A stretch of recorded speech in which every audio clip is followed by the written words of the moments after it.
pagdayo sa ibang bansa ay ang sukatan ng galing ng ating mga Pinoy boxers. Ngunit hindi maikakaila na madalas na biktima ng pandaraya o hometown decision ang ating mga kababayan. Lalo na sa Africa, kung saan lantaran ang mga kalokohan sa boxing. Kaya't sa bawat pagdayo ng Pinoy dito, kinakailangan nilang pabagsakin ang kalaban upang masigurado ang panalo. Ngunit naiiba ang kwento nitong si Jake Amparo, na kilala bilang Bambino ng Philippine Boxing mula sa Bohol. Matapos makapagtala ng 10 panalo sa Pilipinas at masungkit ang World Boxing Foundation Asia Minimum Weight Title, napagdesisyunan ng kanyang kampo na handa na siyang sumabak sa laban sa ibang bansa. Natungo ang kampo ni Amparo sa East London, South Africa, upang harapin ang undefeated African boxer na si Mothokozisi Ngxaka. Si Ngxaka ay kilala hindi lamang sa kanyang lakas, kundi pati na rin sa pagiging madaya sa laban. Maraming nagsasabing pinaglihi raw siya kay Floyd Mayweather Jr. dahil sa hilig niyang mangyakap at tumakbo gamit ang mga taktika niyang hindi naaayon sa laro, tulad ng headlocks, takedowns at iba pang madayang galaw na mistulang pang MMA. Bukod dito, nagmumula siya sa 2 sunod na panalo via knockout at ginanap pa ang laban sa kanyang sariling balwarte. Dala ni Amparo ang rekord na 10 panalo, 3 talo at 2 knockouts, habang si Ngxaka naman ay may 5 panalo, 8 talo at 2 knockouts.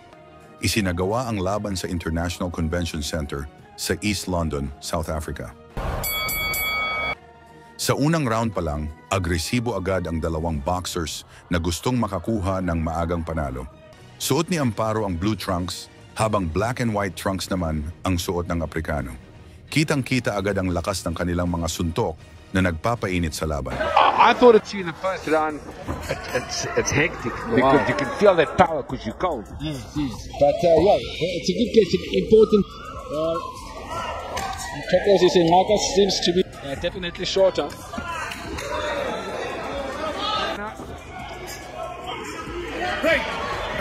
He's not scared of it. You said 3 losses. Not out in 6 fights. Yeah, I'm not sure we got that, which many people do because of his great ferocious fighting style. Right. I think really it reminds me more of Floyd Mayweather, 21 years I old. beat Chris Whiteboy when I was 21, so...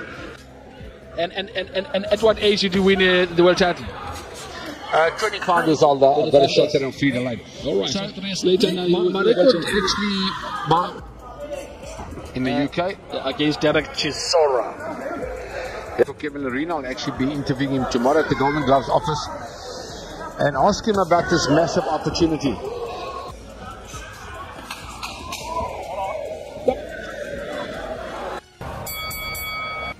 Pagsapit ng ikatlong round, sinubukan ni Amparo na pabagsakin si Ngxaka upang masigurado ang panalo. Ngunit dito na nagsimula ang madayang galaw ng Aprikano, pananakal, takedown at iba pang ilegal na taktika.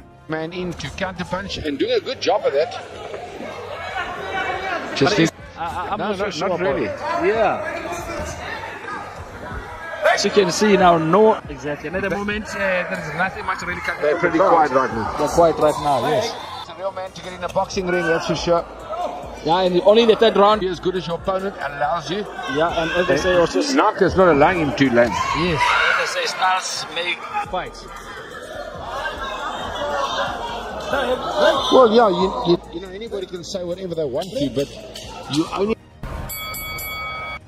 Sa kalagitnaan ng laban, mas lalo pang lumala ang kalukuhan ni Ngxaka. Paulit-ulit niyang niyayakap si Amparo upang patayin ang oras. Sinuntok pa niya ang batok ni Amparo, ngunit binaliwala lamang ito ng referee. Mas lalong natuwa ang mga tagahangang Aprikano sa ginagawang kalokohan ng kanilang pambato. Red punch, illegal punch. Mas lalong natuwa ang mga African fans sa pinakita ng kanilang pambato. What's your close, man? Okay. Now, Brian, wasn't the referee there supposed to give the Filipino Amparo time to recover from that illegal punch? Yeah, if he needed time to recover, but I don't think it was bad enough. Yeah, but we saw his reaction now. It was like, wow, that something's. Like I say as well, Peter, it's not a sparring session.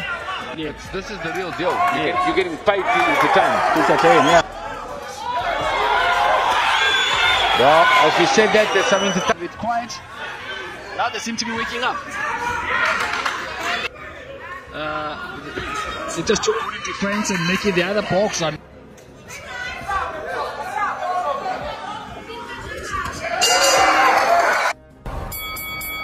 These guys maybe are exercising safety first.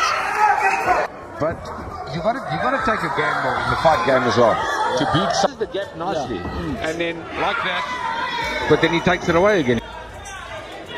Stop! No, says Referee Alan Matekane. Okay, referee says no knockdown. Yes, tells Going to the last 5 seconds of round number 5. Or we're in round 6. Sa ikapitong round, mas tumindi ang palitan ng suntok. Nagpakawala ng malalakas na kombinasyon si Amparo, ngunit paulit-ulit pa rin ang pagyakap ng Shaka na para bang ayaw nang bumitaw. Ngunit pinabayaan lang ito ng referee. Kitang-kita ang plano ng kampo ng Aprikano.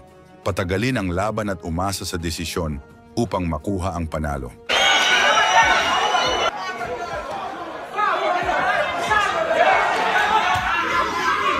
exactly what he said they should be doing. They can fight. And see if we can sustain that the punching now it goes. Break. Yeah, I think the South African is doing enough to shade the fight. But it's not much he did. Yeah, but then and it's also getting a stand warning from referee Alan Matekane saying, listen, you're holding too much, and I'm saying, and then again he's holding blood. I don't know if he's hurt, the South African, but you can see he's openly. He was hanging on. There it goes again. Look, And Amparo has picked it up. he's not interested really in punching. It just looks like he's just, going all out now to. He's not looking good. And the Filipinos putting on the pressure here. He says low blow, but keep the fight, Brian. Yes, it's compared by the low blow. He's wincing, Brian. Yeah, I think he should not worry about the low blow and keep the. Two sides running away, Brian. I think it's well those punches from Amparo. Wow, this is a good round for Amparo. Absolutely. Sa final round, lalo pang tumindi ang takbo at yakap ng Shaka. And Maka looks like Brian, he just wants to survive this round. Here he goes again. He must have been hurt in the body. Yes. Because he was holding on for dear life just now. Look how he's holding on now. Yes, he's really holding on for dear life. Look at that. Look at that.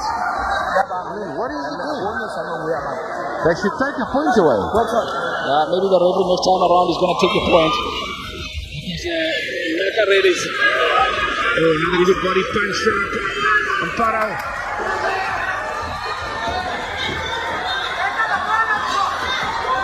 Now Amparo is looking to stop. I don't think he likes to take a shot. Nice right. Then you're in trouble. Yeah, No, it's enough, right? One thing that we can tell you that's for sure is that now he is losing this round. He lost the last round. And just look how he is holding Brian. Well, and the one thing we can say as well is that Amparo, the visitor from the Philippines. Sa huling minuto ng laban, nagawa pa niyang mag-takedown, ngunit parang hindi lang ito nakita ng referee. Uppercut is Amparo. Down they go, both of them.